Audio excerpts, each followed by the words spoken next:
का देवही घाबरतात मच्छिंद्रनाथांना? 1. योगबलाचा सर्वोच्च शिखर. मच्छिंद्रनाथ महाराजांनी ब्रह्मज्ञान, तंत्र, मंत्र आणि योग सामर्थ्याची उच्चतम सिद्धी प्राप्त केली होती. 2. कालावर विजय. त्यांनी वेळ, मृत्यू आणि प्रारब्धालाही आव्हान दिले. देव जिथे नियम पाळतात तिथे महाराज नियम बनवतात. 3.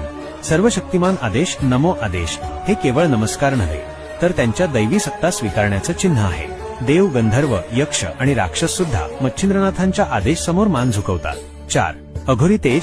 त्यांच्या तेजाचा सामना कोणी करू शकत नाही. शिवाच्या त्रिनेत्रासारखे त्यांचे नेत्र जळजळीत होते आणि क्रोधात आल्यास ब्रह्मांड हलू शकतं. एक रहस्य कथा.